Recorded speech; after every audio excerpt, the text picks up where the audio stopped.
একটা সময় তিন বেলা পেট পুরে খাবার না খেতে পারলেও সে সময় খাবারের অভাব মেটাতে অনেকেই ভাতের ফ্যান খেয়ে দিন কাটাতো বলে আজও কান পাতলে এলাকায় প্রবীণ ব্যক্তিদের থেকে একথা শোনা যায়।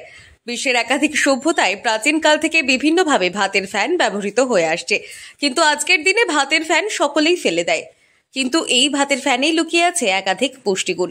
ভাতের ফ্যান বা রাইস ওয়াটার একদিকে যেমন কাপড়ের মার হিসাবে ব্যবহার করা যেতে পারে, অপরদিকে এটি খনিজ পুষ্টিকর কার্বোহাইড্রেটসের উৎস।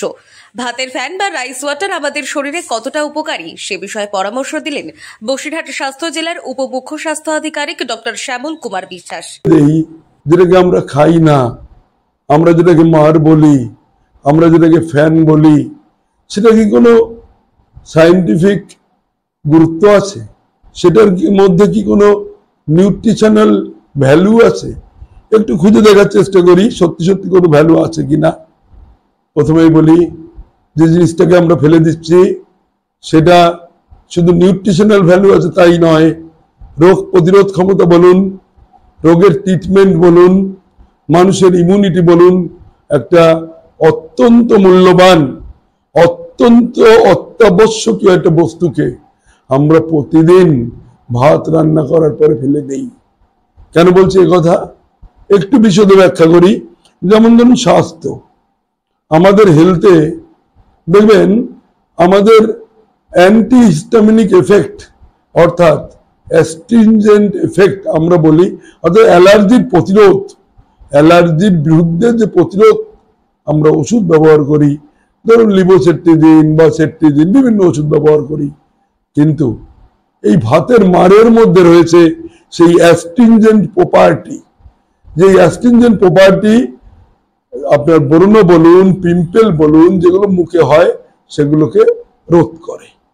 ঠিক তেমনি আমাদের যদি বলেন কারেক্ট ডিহাইড্রেশন, আমার ডায়রিয়া হয়েছে, আমার বমি হয়েছে, আমার ডিহাইড্রেশন হবে, আমার বডি থেকে সোডিয়াম পটাশিয়াম বেরিয়ে গেছে, তাহলে এই ডিহাইড্রেশন কারেক্ট করার জন্য আমরা ইলেকট্রলের জল ব্যবহার করি, ডিহাইড্রেশন কারেক্ট করার জন্য আমরা ডালের জল ব্যবহার করি।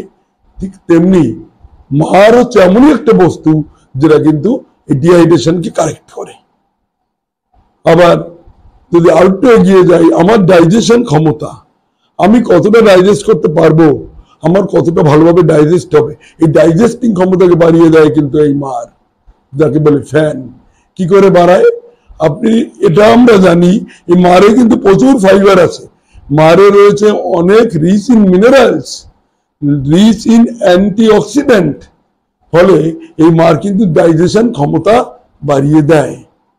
এই মার আরো কি করে, আমি সব হেলথ সম্বন্ধীয় কথা বলছি, এই মার আর কি করে, এই মার কিন্তু আপনার ট্রিট ডায়রিয়া, আপনার যখন ডায়রিয়া হয় সেই ডায়রিয়ার সময় আপনার স্টুল, আপনার যে বাইল অর্থাৎ স্মল ইন্টেস্টাইন, লার্জ ইন্টেস্টাইনের মুভমেন্ট বেড়ে যায়।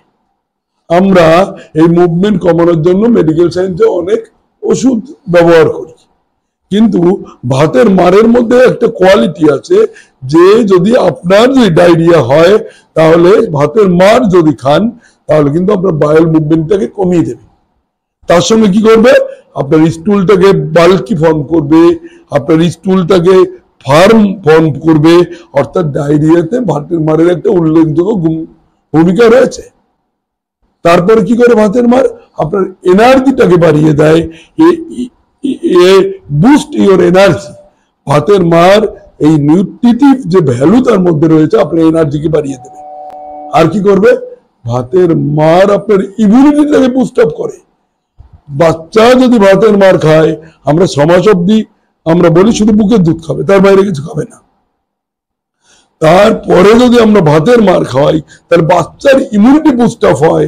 একটা উল্লেখযোগ্য ভূমিকা কিন্তু এই ভাতের মার পালন করে। অর্থাৎ ভাতের মার খেলে হেলথের এই দিক শুধু নয়, আর কি করে, আমি একটু চুল নিয়ে বলবো। আজকাল চুলের বিভিন্ন প্রসাধনী আমরা ব্যবহার করি, হেয়ার সিরাম ব্যবহার করি, হেয়ারের বিভিন্ন টোনার ব্যবহার করি, বিভিন্ন জিনিস ব্যবহার করি। আপনি মাথায় রাখবেন, ভাতের মার আপনার চুলটাকে ভালো রাখে। কি করে রাখে, ভাতের মার প্রমোটস হেয়ার গ্রোথ, আপনার চুলের গ্রোথটাকে এক্সাজারবেট করবে কি করে করবে? ভাতের মার মধ্যে রয়েছে, ভাতের মারের মধ্যে রয়েছে রিচ ইন অ্যামাইনো অ্যাসিড, ভাতের মারের মধ্যে রয়েছে ভিটামিন বি, ভাতের মারের মধ্যে রয়েছে ভিটামিন ই, ভাতের মারের মধ্যে রয়েছে মিনারেলস, রয়েছে অ্যান্টিঅক্সিডেন্ট। এটা কি করে? আপনার চুলটাকে বাড়াতে সাহায্য করে।